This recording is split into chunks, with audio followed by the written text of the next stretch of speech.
Buonasera, benvenuti, anzi bentornati alla penultima serata delle Conversazioni 2017 qui a Capri. Come sapete il tema di quest'anno è le menzogne, le bugie, ma anche il rapporto tra finzione narrativa e realtà e verità. Quest'anno abbiamo deciso di scegliere 6 scrittori che hanno qualificato il loro lavoro per la sincerità del loro lavoro, proprio perché parliamo di menzogna. Stasera ne parlerò con Ben Lerner. Eccolo qua. Benvenuto.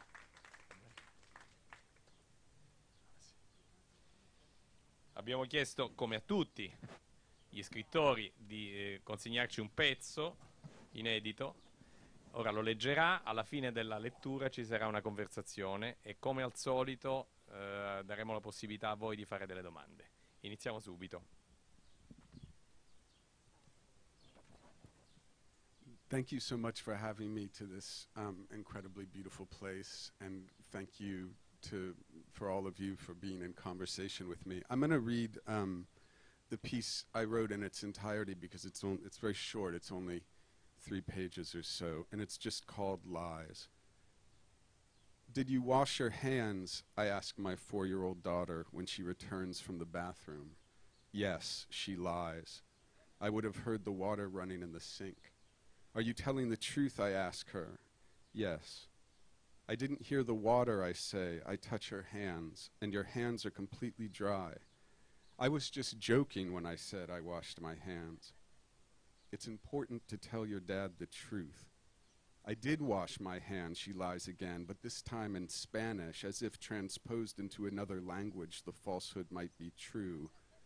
It's important to tell your dad the truth, I say in Spanish. Dada, she says in English, as if settling the matter. Your Spanish is not so good.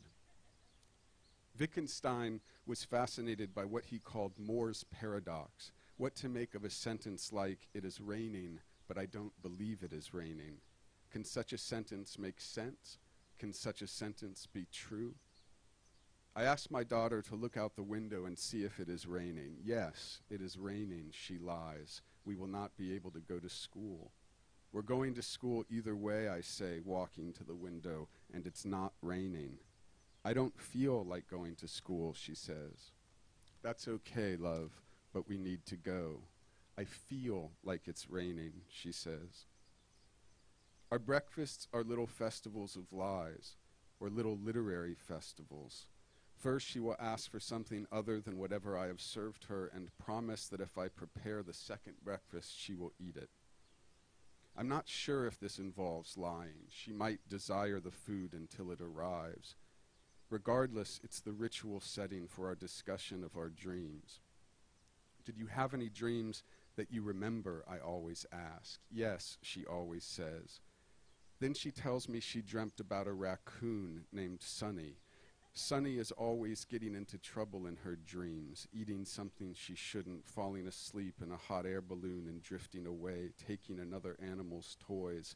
It is entirely clear, although I cannot say how it is clear, that my daughter is making up the story as she goes along, as opposed to recalling what she dreamt. It is entirely clear to me, I mean. I do not think it is clear to her. I think she thinks that she is remembering. To invent in a way that feels like remembering, I first knew that feeling, a feeling I have when writing when I was my daughter's age, describing my dreams to my mother, who would ask me to recount them each morning. Sometimes I would begin with the memory of an actual dream and feel it disappearing as I talked. I couldn't tell if the attempt to recount the dream aloud hastened or slowed its dissipation. I couldn't tell the difference between conservation and creation. Raccoons have a practice of washing their food in rivers. If you give a raccoon a lump of salt or sugar or, as demonstrated in a recent popular YouTube video, a mass of cotton candy, they will, in the attempt to clean their food, dissolve it. Again and again, she wants to play a game where she pretends to hide a a small plastic frog in one of her hands, and then asks me to guess which hand conceals the toy. But quite obviously, she is dropping the toy behind her back to ensure that whichever hand I select will be empty. I play along for several minutes, but then confront her with the fact that I know both hands are empty. Which hand has the frog, Dada? Neither. The frog is on the floor. No, the frog is in one of my hands. You just have to guess. I touch the right hand, which she opens. I touch the left hand, which she opens. I win again, she says. But you said the frog was in one of your hands, I protest, lightly, laughing. She bursts into tears.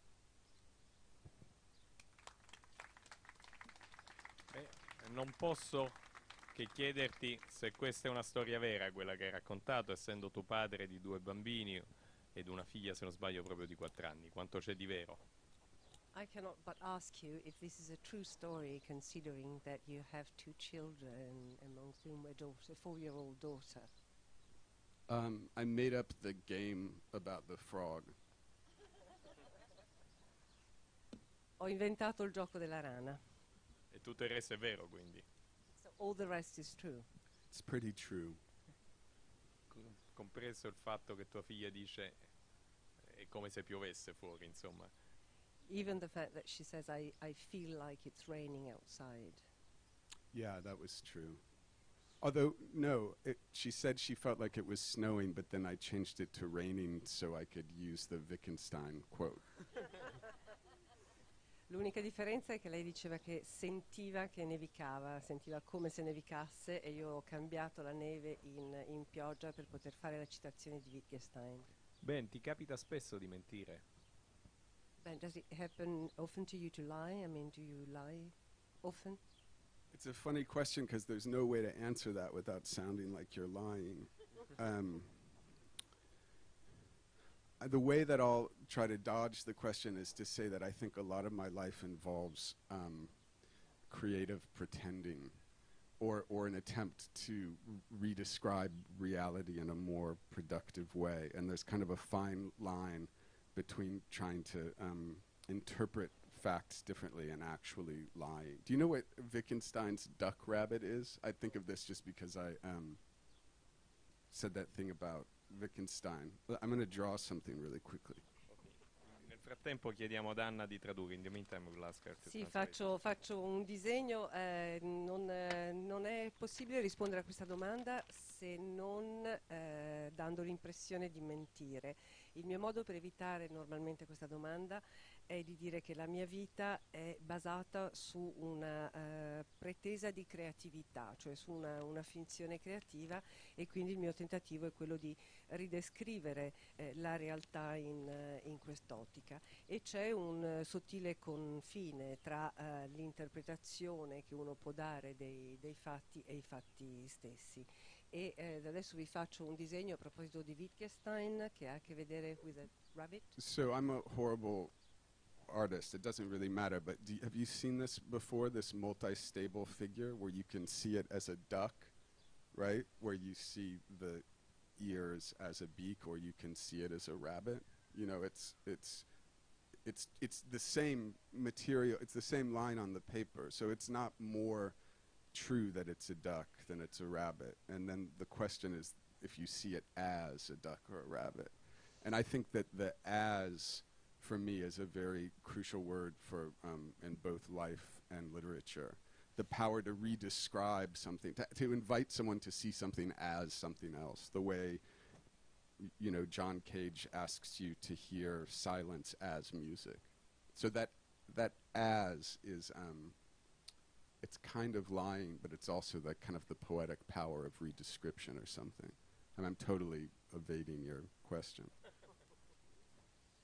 Questo disegno, che sicuramente avete visto, a seconda di come lo si guarda o lo si vuole interpretare, può sembrare effettivamente un'anatra, il becco di un uccello, può anche sembrare un coniglio, e il tratto di penna appunto che lo lo tratteggia, che lo disegna sulla carta, è esattamente lo stesso. Si tratta appunto di capire come uno vuole interpretare, vuole vedere questo disegno e come è davvero una parola cruciale perché è quello che ci permette di stabilire questo confine. È come quando John Cage ci dice di ascoltare la musica come se fosse, di ascoltare il silenzio come se fosse musica. È veramente il potere poetico della nuova descrizione che uno può dare di una cosa o di una realtà. In questi giorni molti scrittori che si sono succeduti su quella sedia hanno detto che l'arte è una serie di menzogne o di invenzioni costruite per cercare una verità più grande. Tu sei d'accordo su questo? In these days, many of the guests, of the other writers, have said that art is often a series of lies, of falsehoods that are put together in order to be able to create a bigger truth. Do you agree with this? Yeah, yeah. I mean, and I also think that, you know, I mean, I think that you have to be able to imagine possibilities before you can realize them. So part of the function of the lie of art is to kind of extend the domain of the thinkable, and that involves creative pretending, that involves projection, but that imagination of alternatives to the merely real is also a way of disclosing new truths. And the really dangerous lie, I mean, we were talking about this a little bit, the really dangerous lie, I think, is the lie of the ideologue that says nothing is possible except what's already real.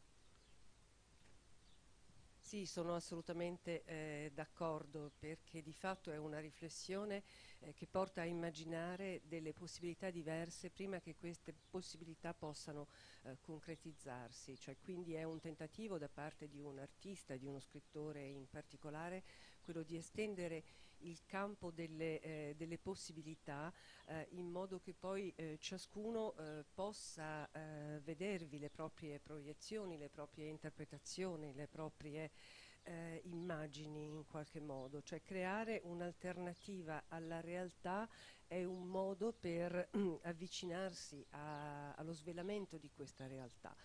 L'unico caso in cui la menzogna diventa pericolosa è quella professata dagli ideologi che ci fanno credere che la realtà sia univoca, sia questa la realtà dei fatti. Un'altra cosa che abbiamo citato in questi giorni è un'affermazione di Federico Fellini che diceva non solo di essere un gran bugiardo, ma di utilizzare, di avere la necessità di mentire per creare le sue opere straordinarie. E tu sei convinto che sia addirittura una necessità quella della menzogna o della finzione? E qual è il confine tra menzogna e finzione?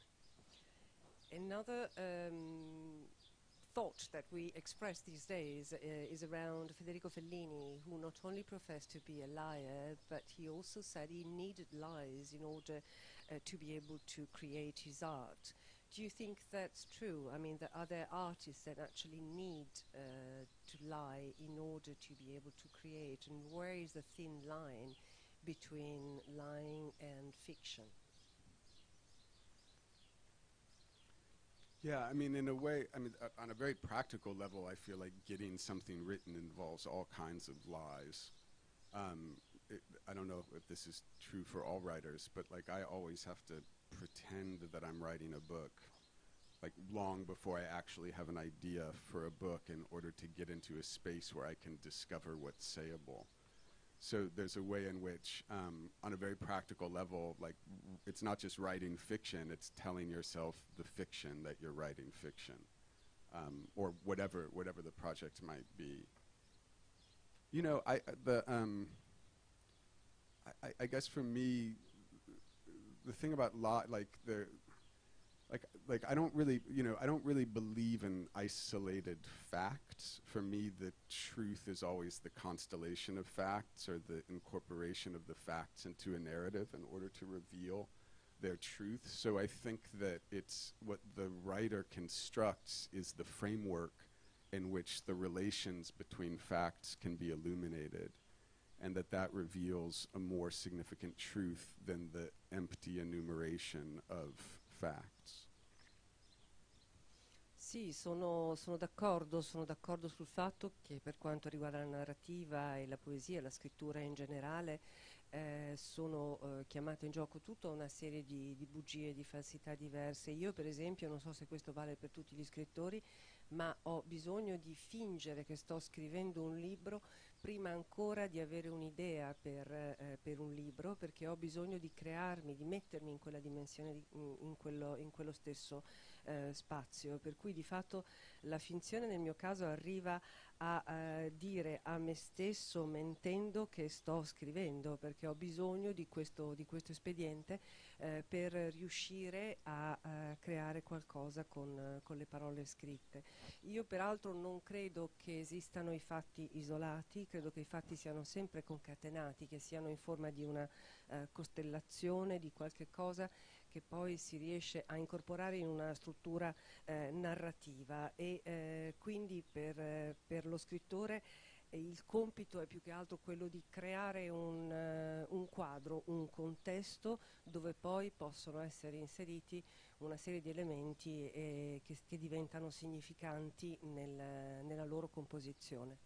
Questo ci porta a un'altra cosa che abbiamo citato spesso, una famosa citazione di André Malraux, la ripeto: un uomo, e lui intendeva ogni essere umano ovviamente, non è quello che pensa di essere, ma quello che nasconde. This leads us to comment another quote by André Malraux that said that man, meaning human beings, is not only what he thinks he is, but he is what he hides. What do you think? Yeah, I mean, maybe it's because both my parents are psychologists, but I mean, to me, the idea, like, it's what you hide.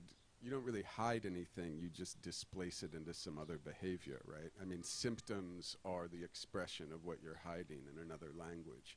So certainly, a person. I think a person expresses with displaced intensity whatever he or she hides, and so it becomes a very intense part of their personality. So I agree with that. I just think that it's not even hidden. It's just transposed to a different aspect of one's behavior.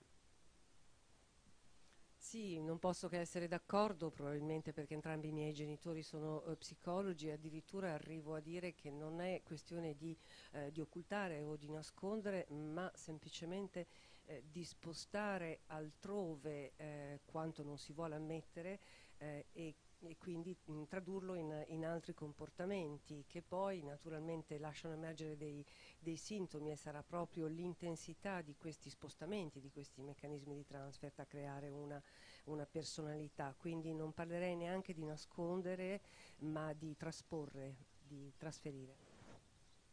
Ci racconti se è successo nella tua esperienza di vita, o in particolare nella carriera, di aver detto una bugia, una menzogna che poi ti è stata molto utile? Can you please tell us if in your life or your private or professional life, did you ever tell a lie that turned out to be useful? Oh yeah, I mean, professional. In what sense? I'm trying to think what my professional life is. Your Io intendevo career. scrittore, ovviamente. I mean, for example, in teaching, I mean, I often, well, it's back to the word as. Like, I'm often presented with like a text someone has written, and I don't really see much to it, but I pretend. I mean, I read it as if I were already convinced that it was full of possibility, and in that process of creative pretending, you can discover possibilities and tendencies that you can unfold. And also, I mean, so one of the things that I've often been really suspicious of are people's claims for really intense aesthetic experience, like people who weep before painting, or people who are always claiming that a work of art changed their life. And for me, what I often get interested in is looking at a work of art and trying to imagine, not just having an immediate experience, but trying to project myself into the experience of other people. And sometimes I think that makes me a fraud, but at other times I think that's kind of the beautiful intersubjective social nature of art, that you're looking together, that you're trying on different modes of vision that weren't necessarily true for you at the beginning of looking. Chiedevo questa precisazione sulla vita professionale, sulla carriera, perché stavo anche pensando al mio mestiere di insegnante. Ancora una volta la parola chiave è as e come, perché mi capita per esempio di mettermi a leggere, a guardare un testo scritto e non vedere nelle parole qualche cosa che mi interessa, ma allora la posizione che io adotto è quella di affrontare un testo immaginando che mi farà scoprire tutta una serie di possibilità e questo mi permette di fatto di avere un atteggiamento che mi pone a scoprirle queste stesse possibilità che un testo può contenere o può nascondere, quindi superare in qualche modo i miei pregiudizi e riuscire a scoprire nelle righe del testo possibilità che io a priori non avevo contemplato. Diffido sempre di certe reazioni che considero particolarmente emotive delle persone che per esempio dicono che si sono messi a piangere contemplando un quadro. Io ho un tipo di approccio diverso rispetto all'opera d'arte perché in qualche modo il mio modo di guardarla è quello di proiettare l'esperienza che altri possono provare nel momento in cui ammirano questa stessa opera. Così facendo mi sento un po' io stesso un falsario, una frode, ma poi riflettendo meglio mi rendo conto che questa è una delle tante possibilità che offre l'arte, che è quella proprio dell'intersoggettività e quindi della modalità di fruizione che è condivisa anche con altre persone. Viviamo in un periodo in cui sono stati coniati termini come le fake news, o quantomeno sono stati diffusi smisuratamente, o la verità alternativa. E tu ritieni che in questa diffusione innanzitutto ci sia una responsabilità maggiore da parte della politica o dei media? Poi ti chiederò una cosa che è alla radice di questa diffusione. Iniziamo da questo. We live in a time where new words, new expressions have been created, not only created but also disseminated like fake news or alternative truth. Do you think that it's the politicians or it's the press that is more to blame for this diffusion of these new expressions? I don't know who's more to blame. I mean, I think they reflect social sicknesses. I think they reflect generations at this point of both politicians and mainstream media speaking a kind of language that corresponds in almost no way to the reality of the planet. I think it's important, though, to, I mean, so Trump. I think it's really important to recognize that there is a truth that Donald Trump speaks. It's the truth that Donald Trump represents is the truth of the bankruptcy of the political discourse, right? Like other people sometimes still pretend that that mainstream American political discourse makes contact with reality, and Donald Trump doesn't even pretend, right? Like there was that really interesting moment early on, back when we still hoped this wouldn't happen, when someone asked him about David Duke, who's this racist politician, and he said, like, just like one after the other, he was like, I don't know who David Duke is, I couldn't hear the question because the microphone isn't working, I've disavowed David Duke. I mean, just like three contradictory answers right away. And it kind of started with Sarah Palin. I mean, that has its prehistory too. But this idea that politicians, that what the far right in America is doing is proclaiming the truth of the bankruptcy of a language, and it falls to other people to try to produce a language that can actually make a more generative contact with the reality we're living in. Like, it's not just that he's crazy or stupid, it's also that he's proclaiming the craziness and the insanity of a certain cultural moment. Non so se si tratta tanto di stabilire chi è più responsabile tra i politici e i mezzi di informazione. Sicuramente questa realtà, queste nuove espressioni sono un riflesso della malattia sociale così diffusa in tanti paesi, sono un riflesso dell'incapacità dell'attuale generazione di politici e di rappresentanti, esponenti della stampa di in qualche modo rendersi conto che il linguaggio che loro adottano non è più in grado di rispondere alla realtà del mondo in cui viviamo, è completamente scollato da questa stessa realtà. E parlando di Donald Trump, se c'è una verità che Donald Trump esprime è che di fatto lui dichiara la corruzione del discorso politico, nel senso che non fa più finta di, come fanno e hanno fatto a lungo tanti politici, di credersi in contatto con la realtà. Lui di fatto dichiara di non essere più in contatto con la realtà, non finge neanche più, non mente più a questo riguardo. Ben prima che venisse eletto ricordo che a lui è stata posta la stessa domanda che è stata posta a tanti politici che rispondevano in modo assolutamente evasivo rispetto a un politico razzista che è David Duke, e appunto le risposte che davano gli altri erano assolutamente evasive: non lo conosco, non ho presente, non so che cosa dice. E appunto parliamo dei tempi di Sarah Palin, che aveva anche lei risposto in merito, e lui invece ha proclamato appunto la realtà, la verità della corruzione del linguaggio stesso. Quindi in qualche modo sarà pazzo, sarà stupido, ma ha anche proclamato questa fine di questa ipocrisia. Permetto di aggiungere, su Duke ha dato anche risposte completamente contraddittorie, contraddicendosi. Lo dico perché questo porta alla mia successiva domanda, dato che hai citato tu Trump, era inevitabile perché era indirettamente citato nella mia domanda. È stato eletto con decine di milioni di voti, magari non ha vinto il voto elettorale, ma le elezioni le ha vinte e le ha vinte legittimamente.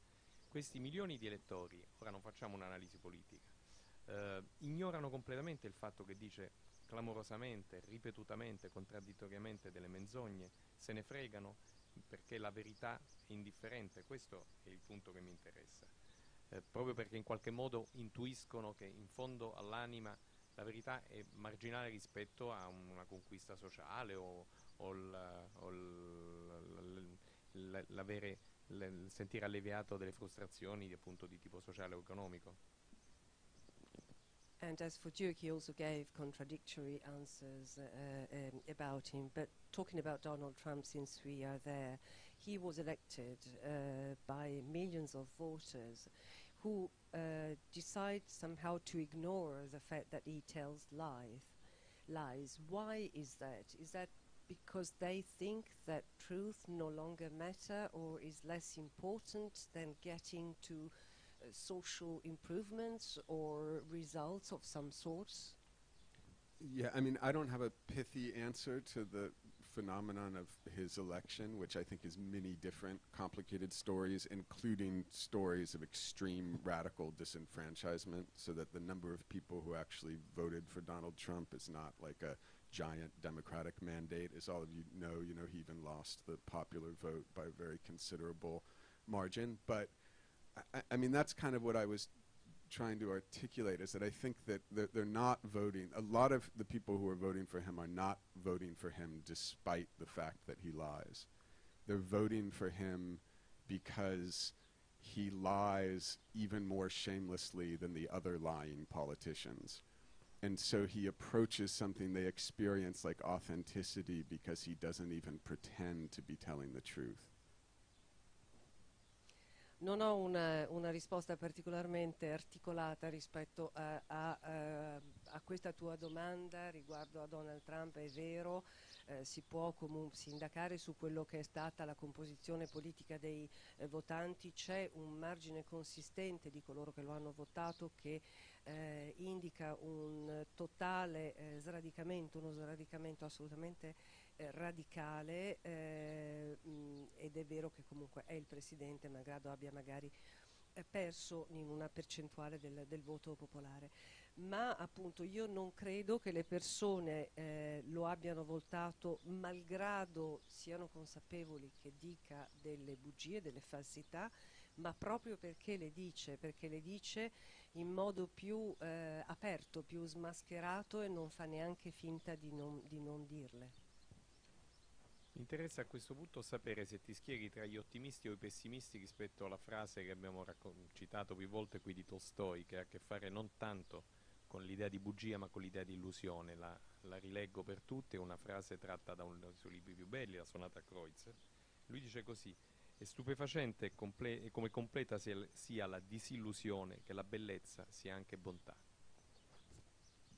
I ask you now to comment a quote by Leo Tolstoy from the Kreutzer Sonata. It's amazing how complete is the delusion that beauty is goodness. It's really interesting because Trump loves the word beautiful. He always talks about the Also big, tremendous. yeah, tremendous. But he always the big beautiful wall he's going to build. It's always a wall that's beautiful.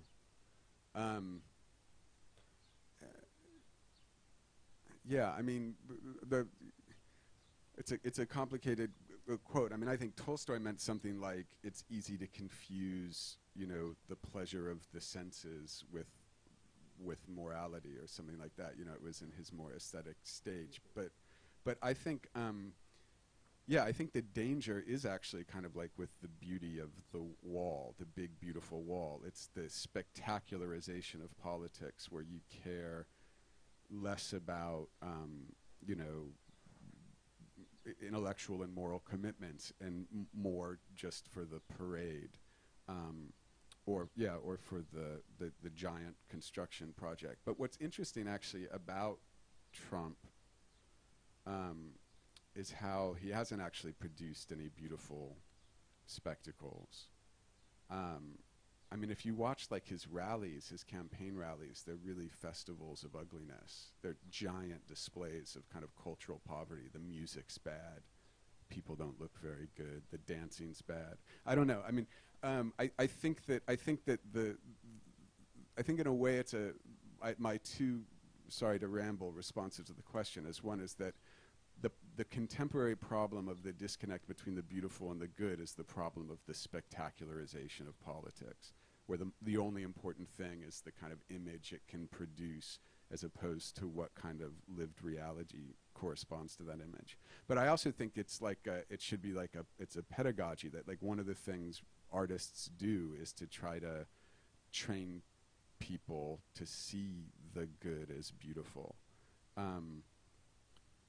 What I mean is that I think like it's a good. I think it would be really useful if people could see the ugliness of, you know, the standardized landscape, the town that only consists of strip malls, like in the American Midwest where I grew up. Like really being repelled by that ugliness is an example of where an aesthetic reaction could also motivate a political change. In modo singolare Donald Trump adora la parola bello, la usa in ogni occasione in riferimento a tantissime cose, compreso il muro, i muri che vuole edificare. Credo che Tolstoi abbia fatto questa affermazione volendo dire che è facile confondere il piacere dei sensi con i principi morali, con la moralità. Ma io credo che la parola appunto bella applicata a un muro come lo fa Trump di fatto ha a che vedere con la spettacolarizzazione che è così in voga oggi, quindi si applica il concetto di bello anche a una costruzione gigantesca come può essere un muro. E parliamo di Donald Trump che non è stato in grado finora di costruire niente che sia bello, che si possa definire bello neanche a livello spettacolare. Penso a tutti i suoi comizi, sono comizi che sono caratterizzati dalla parola brutto.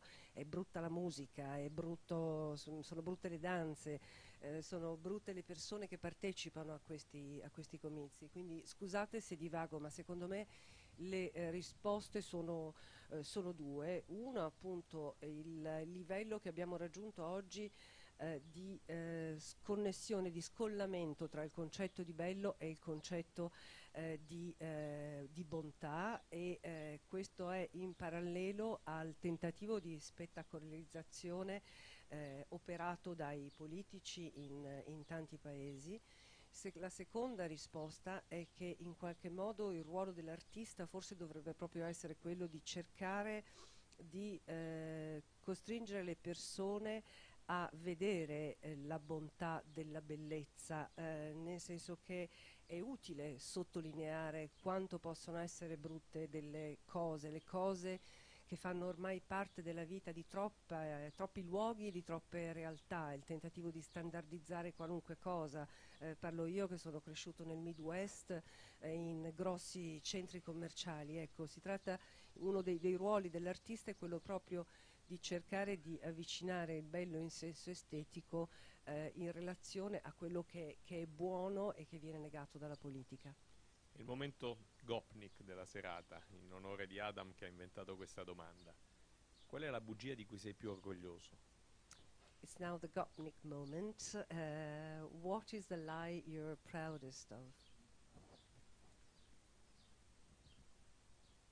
Yeah, I knew this was coming, so there was only one lie I could think of that I was proud of, which is that I had a friend whose kid was very sick, who had to have a surgery and was put in a recovery room with very ugly wallpaper.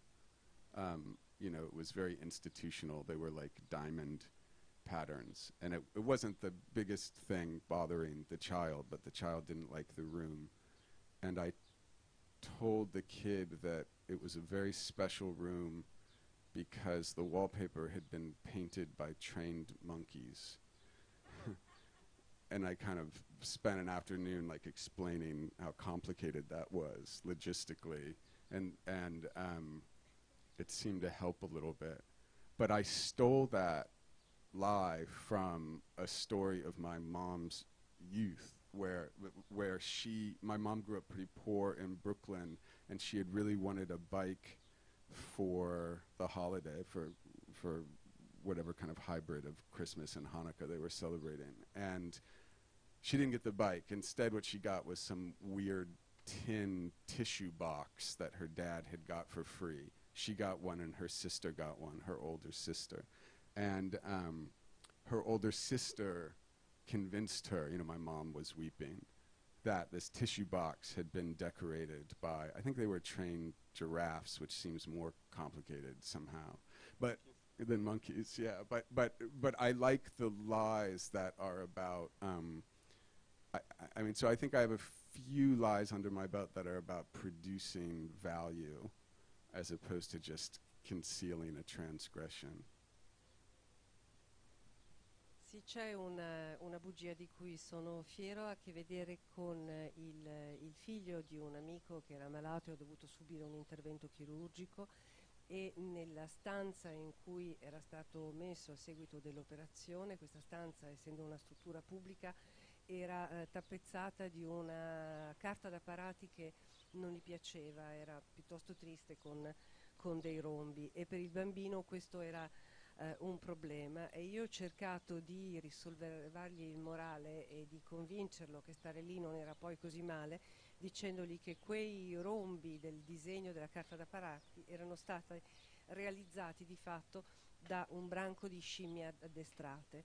E ho anche spiegato a lungo come era stato complicato far sì che queste scimmie disegnassero appunto i rombi della carta, ma mi è sembrato di poterlo aiutare un pochino. Ma devo dire che questa bugia è una bugia che a mia volta ho ereditato modificandola da mia madre che è cresciuta in una famiglia povera a Brooklyn, e a un certo punto avrebbe tanto voluto avere una bicicletta, ma in occasione credo del Natale, di una festività, non le è stata regalata la bicicletta, ma una scatola di latta per fazzoletti di carta, e lei ci rimase malissimo, si mise a piangere, e sua sorella maggiore, per cercare di risollevarle il morale, le disse che questa scatola di fazzoletti di carta era stata disegnata da un branco di giraffe, che sembra molto più complicato che non le scimmie. Insomma, mi piacciono in qualche modo le bugie che producono valore e non quelle che servono a occultare una realtà. Torniamo per un attimo alla politica, poi lasciamo la possibilità al pubblico di fare delle domande. Sei d'accordo con quello che diceva Kennedy? Questa citazione l'ho fatta ieri e una delle persone dal pubblico ha fatto una legittima e importante domanda aggiuntiva. Sei d'accordo con il fatto che ciò che è più pericoloso per la verità non sia la menzogna ma il mito? È una cosa che lui ha detto alla laurea degli studenti di Yale nel 1962. Before leaving the time to the audience to ask a question, a final comment I ask you on the statement by John Kennedy that was also mentioned yesterday with someone from the audience that of course added a very important aspect. And Kennedy at the commencement address at Yale University said that the great enemy of truth is often not the lie but the myth. Yeah, I thought Karen's answer to that question was really powerful. I mean, I agree with that. There's this really great book of, I don't know, literary criticism, I guess, by Frank Kermode called The Sense of an Ending. It's a tiny book, but it's a really powerful book. Sense of an Ending? Non è Sense of an Ending. Isn't it a novel by Julian Barnes? Well, Julian Barnes took the title from the Frank same Kermode thing. book. Yeah. And he distinguishes between fiction and myth, and for him a fiction acknowledges its fictionality. It undercuts its own authority. It says, here's one way to organize reality. What can it do for us as a community? And a myth forgets that it's a fiction and rigidifies into a kind of dogma that justifies intolerance. And for Kermode, the surpassing disasters of the 20th century, the problem was when fiction regressed into myth, and I think we're seeing that again in a lot of ways. And I know that, I mean, the very eloquent comment from the audience was talking about what's not the problem of the myth, it's the interpretation. I think that's true, but I think maybe what Kennedy meant, not that I really know what Kennedy meant, is that myths are precisely those stories that do not tolerate divergent interpretations. Whereas fictions, because they acknowledge their own provisionality, always invite contestation. Sì, sono d'accordo. A questo proposito c'è un libro di un critico che si intitola The Sense of an Ending, il senso di una fine come il romanzo, e che analizza proprio la differenza che esiste tra la finzione, quindi la narrazione, la costruzione di una storia e il mito, nel senso che la finzione come tale presuppone il riconoscimento, l'ammissione che sia una costruzione, non ha una pretesa di realtà e come tale resta aperta a una serie di interpretazioni diverse, mentre il mito spesso e volentieri si trasforma in qualche cosa di univoco che poi apre la via, la strada a diventare dogmatico. E questo critico sostiene anche che uno dei grossi problemi del XX secolo, che ha portato tante tragedie che sono avvenute nel secolo scorso, è proprio il fatto che la finzione sia in qualche modo regredita nel mito. Sono anche d'accordo con l'osservazione che è stata fatta ieri dal pubblico, che è vero che il problema non sono i miti in sé, ma l'interpretazione dei miti. Però, pur non sapendo cosa intendesse Kennedy con questa sua affermazione, devo dire che spesso i miti non tollerano opinioni divergenti, mentre invece appunto la finzione sì, resta aperta per dichiarazione a varie interpretazioni. Solo per continuare, e poi lascio la domanda al pubblico, dopo aver affermato quello che ha affermato Kennedy, non so se c'hai la citazione con te, dice: noi apprezziamo il conforto dell'opinione senza però apprezzare lo sconforto, l'opposto del conforto del pensiero. È un po' quello che dicevi tu. Il disagio, non lo sconforto, il disagio del pensiero. The conclusion of that speech is by John Fitzgerald Kennedy is that he said we enjoy the comfort of opinion without the discomfort of thought. And that's more or less what you just said. E ti ringrazio. Allora, domande dal pubblico, se ne avete. Se no vado avanti io che ho un paio di domande ancora. Prego un attimo, le diamo il microfono. Un attimo, è aperto quel microfono? Sì. potrebbe essere? Volevo chiedere a Ben Lerner una definizione di verità. È grande la domanda. Can you give us a definition of truth? No. I mean, to say something else, like, no, I can't. I mean, I do think that that literarily, like, I think a lot when I'm writing or when I'm reading writing, I admire of the meaning of true, like when you speak of an arrow being true, right? That it's not just about content. It's about the form. It's about the shape of the sentence, the rightness of fit of the language, and the reality it attempts to make contact with. So I think that writers, maybe more than other people, are people who have to start working with the language in order to discover what truths might be possible, as opposed to people who think that there's just an obvious, innate, transcendent truth. But no, I have no idea how to define it. Posso definirla soltanto da un punto di vista letterario, ed è una riflessione che faccio e che ho fatto scrivendo e anche leggendo, e cioè il modo per riuscire a scrivere una verità non riguarda soltanto il contenuto da parte di chi si accinge a farlo, ma riguarda proprio la forma, il linguaggio che viene scelto da uno scrittore per cercare di compiere uno sforzo per portare verso la realtà che sta descrivendo. E quindi credo che la forma in termini di linguaggio abbia la stessa importanza per cercare appunto di trascendere quello che è l'ovvietà di una definizione rispetto a una verità. But you know, I just thought of there's this quote. I'm trying to write this novel, and I don't think it's going to work. But this character in it basically only says one quote over and over again. But it's one of my favorite quotes, and it's not an answer to the question, but I think it's kind of interesting given this discussion. It was Niels Bohr said it. He said that the opposite of a truth is a falsehood, but the opposite of a profound truth may be another profound truth. Like, you know, if I say it's April when it's October, that's just a lie or a falsehood. But if I say life is pain, like, there's a real truth to that. And if I say life is joy, there's a real truth to that. So that I think there's a way in which the more profound truth, the more reversible it is.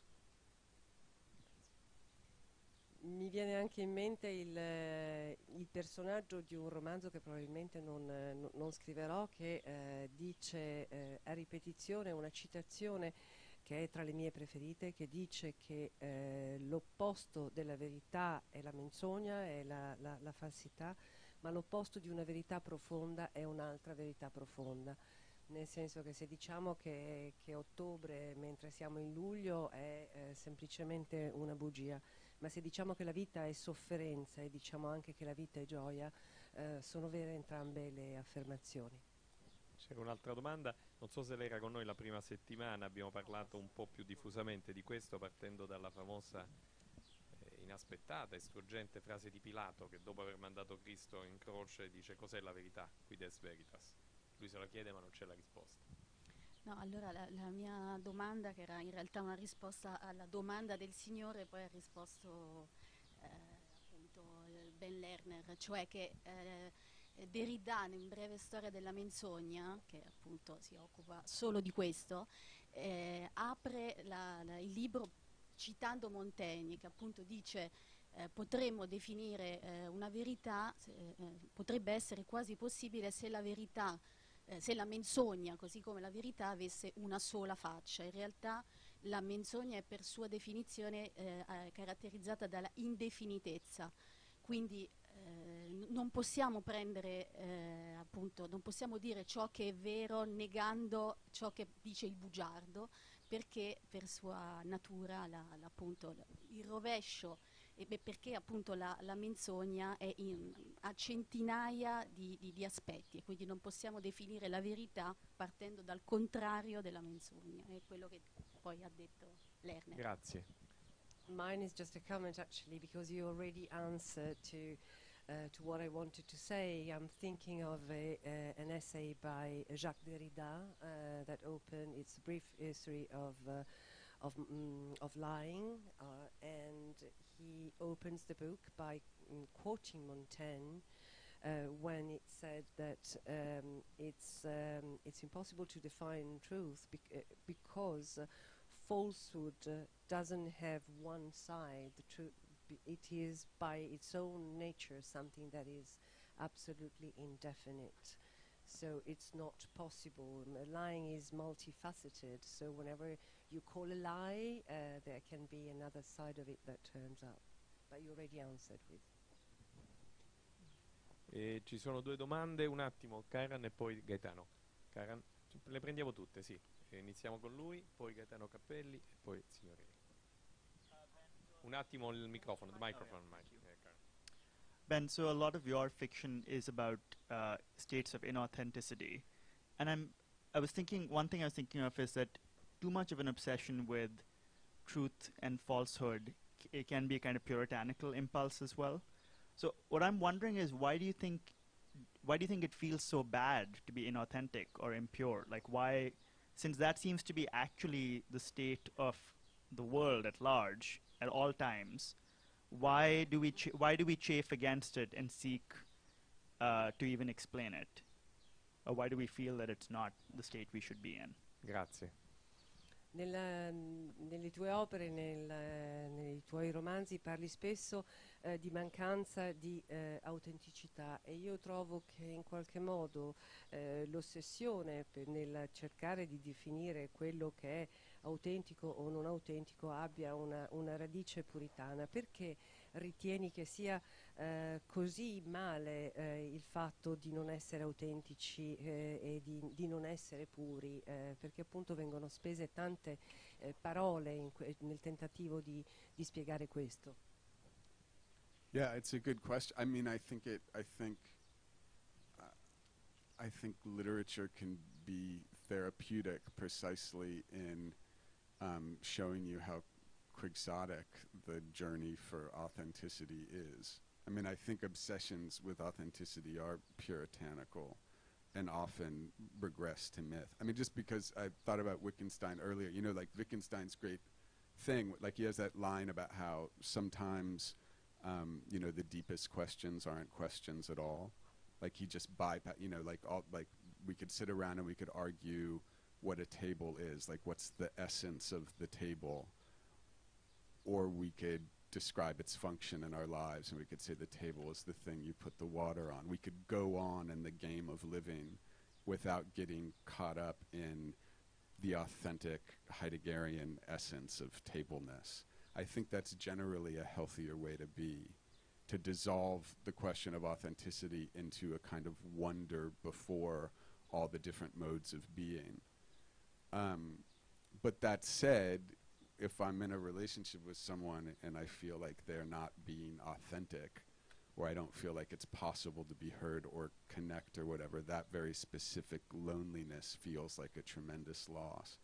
So maybe part of the reorientation would to always think about authenticity as a question of a relation between people and not as an existential state, like I'm an authentic artist or an authentic whatever, man or woman or...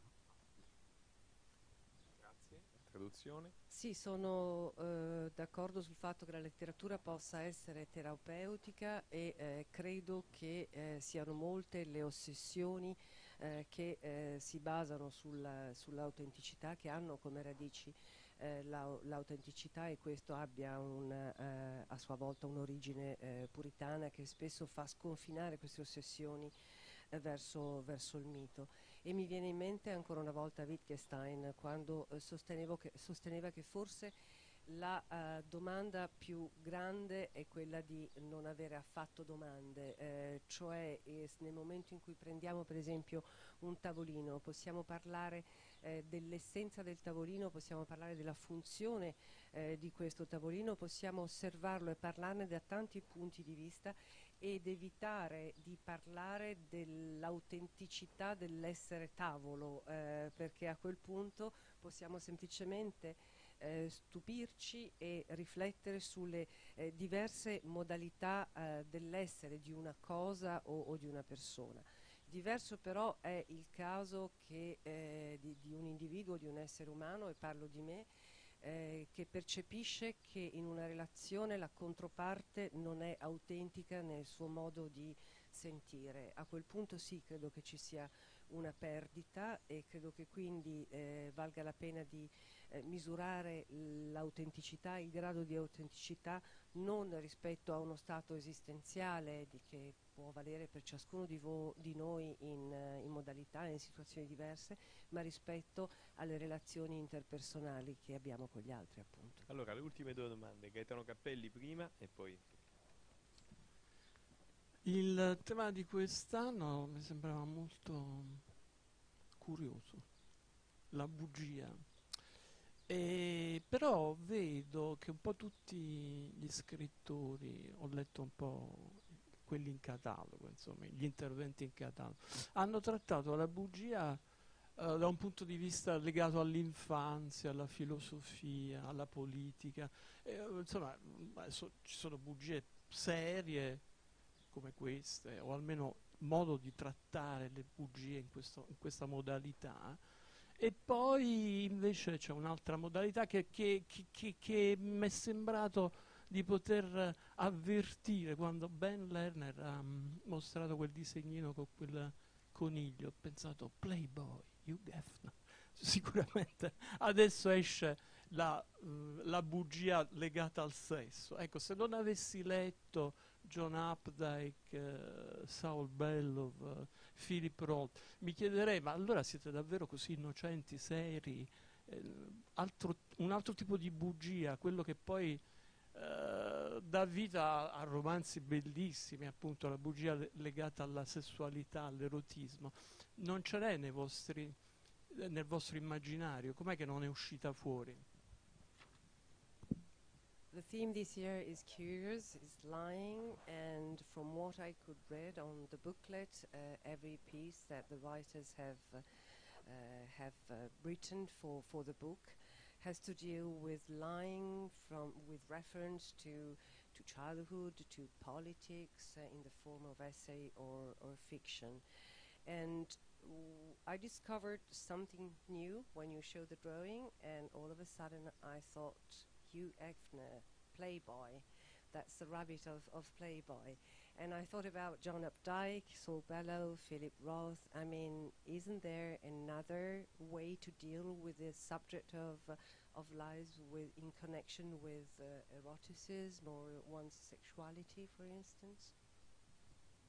Yeah. No, I mean, much great literature has been produced out of the lies we tell lovers. I think in a way, I think in a way those are the least interesting lies, because the motivations, I mean, they're infinitely complicated, but the motivations are often really easy to understand. But yeah, no, I mean, great literature is full of erotic lies. Certainly the domain of the erotic has to involve, I think, well, I don't know if I want to finish that sentence, actually. I mean, to put it another way, to dodge the question, but to at least stay in the domain of the romantic, it's a really interesting fact to me that, like, all the books, like all these canonical books that you read are all about the danger of books, right? They're all about, like, how books will destroy your relationship, your life. And the way they destroy your life is by making you think that you can get away with an intense erotic romance, right? I mean, that's what Madame Bovary is about. That's what Anna Karenina is about. It's not as sexual in the Quixote, but it's there from the very beginning of the novel.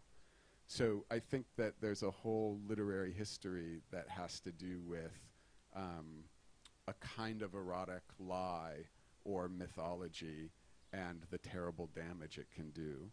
And there are fewer books that are about getting away with it, which maybe we should write some of those books. I mean, it might be a richer conversation.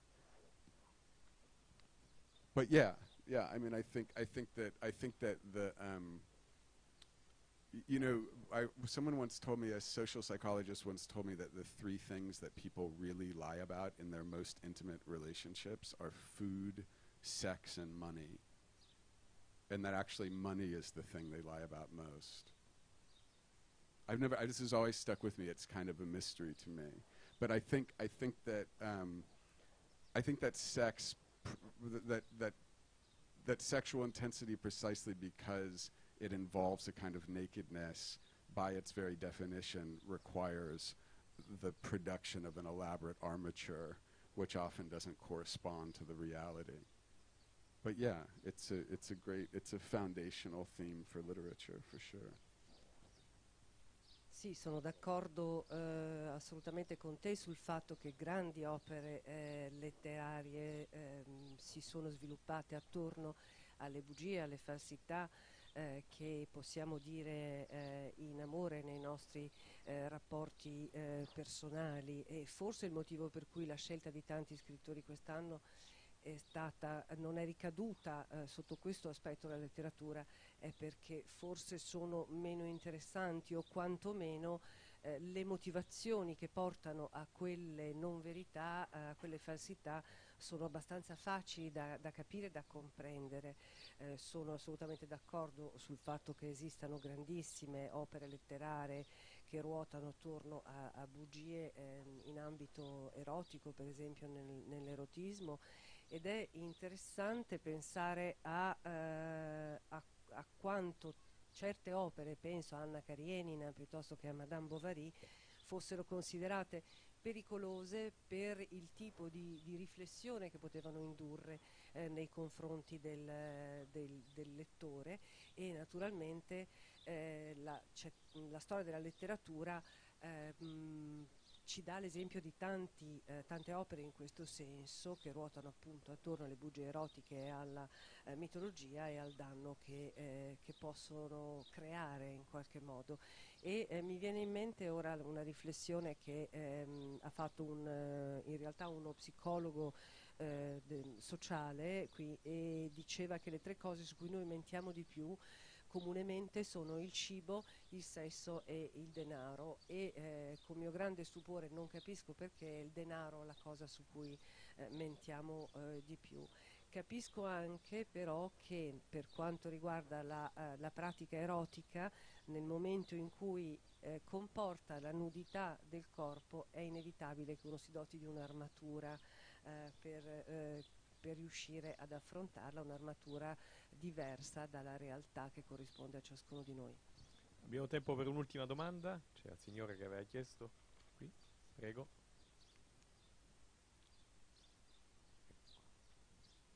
Può rimanere in piedi lì a farla, se vuole. Hi. My question was not about lie, but about truth.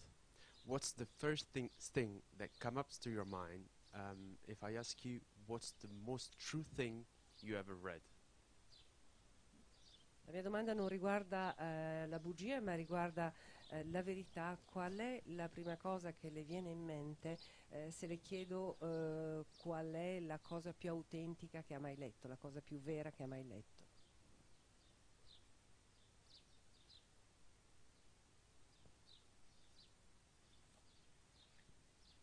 That's a really... literature? Do you mean literature? Because the things... Qualcosa che ha folgorato, una citazione per esempio. Yeah, it's interesting. What popped into my mind were these like breakup letters. That had a kind of urgency, an emotional urgency that felt really true. There's a book that is not a very well-known book. It's a brand new book that someone I grew up with wrote. It's called The Romanian Notebook. And it is about his wife. He lives in Kansas, where I grew up, but his wife is Romanian. And he gets some alarming news, his wife is pregnant, about whether the possible developmental disabilities that the child will have. It's very serious. And then he goes to Romania. And in Romania, he's kind of constantly, he doesn't speak very good Romanian. Part of it is like a travel log and all the things he observes. And the other part of it is this incredibly frank meditation on whether or not he would want to bring the child into the world. And it just doesn't involve any piety. It doesn't involve, he doesn't protect himself at all from any number of accusations. And it's very beautiful and touching to me. I don't know exactly, aesthetically, I don't know what produces the intensity of the truth, but it's really quite remarkable. There's a tiny novel no one reads that I think is a masterpiece by this woman, Helen Garner, an Australian writer, called The Children's Bach. That is just this, it's a great novel of infidelity, but these affairs that happen between two couples.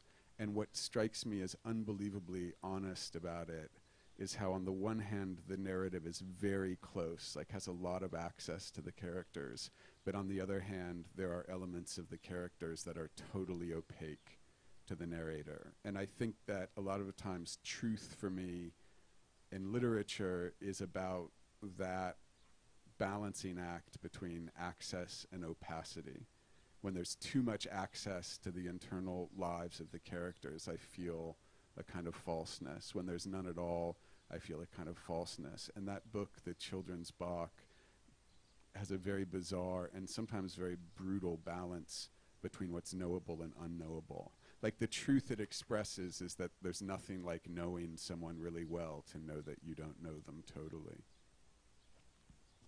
Grazie, sentiamo la traduzione. Mi viene come risposta immediata il riferimento a alle lettere di separazione, a quell'urgenza, quel bisogno urgente di esprimere che riesce a far passare, a trasferire l'intensità del sentimento.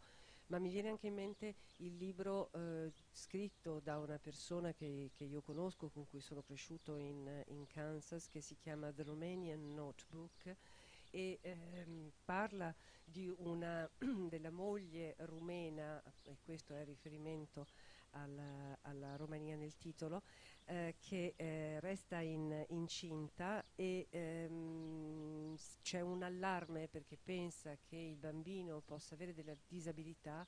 Inizia quindi un viaggio verso la Romania e il libro diventa una sorta di travelogue per una parte, ma poi c'è una meditazione assolutamente schietta sulle domande che il protagonista si pone in merito alla sua volontà di portare al mondo un bambino con il rischio appunto che sia disabile.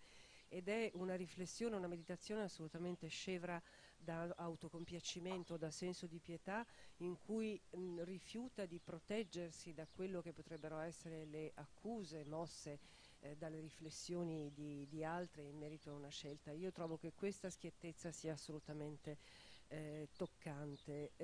Mi viene anche in mente Ellen Gardner, una scrittrice australiana di un libro che si intitola The Children's Sparks. Ancora una volta è la storia di difficoltà e di infedeltà di due coppie in cui il lettore si trova in una posizione a volte di estrema vicinanza, di prossimità alle emozioni e ai sentimenti che vengono descritti nel libro, ma al tempo stesso i personaggi non sono del tutto accessibili, resta un grado di opacità, e io sono convinto che per riuscire ad arrivare a una verità letteraria sia importante riuscire a raggiungere questo equilibrio tra la possibilità per il lettore di accedere alla storia e ai personaggi e invece appunto un non detto, un'opacità, perché nel momento in cui si dice troppo emerge una sensazione di falsità, nel momento in cui si dice troppo poco anche, e quindi è importantissimo questo equilibrio. Grazie. È venuto il momento di salutarci. Voglio innanzitutto ringraziare tutti voi anche per le domande, ringrazio Bert Lerner e vi do appuntamento a domani per la serata conclusiva, nel corso della quale riveleremo anche il tema dell'anno prossimo. Arrivederci e buonasera. Thank you.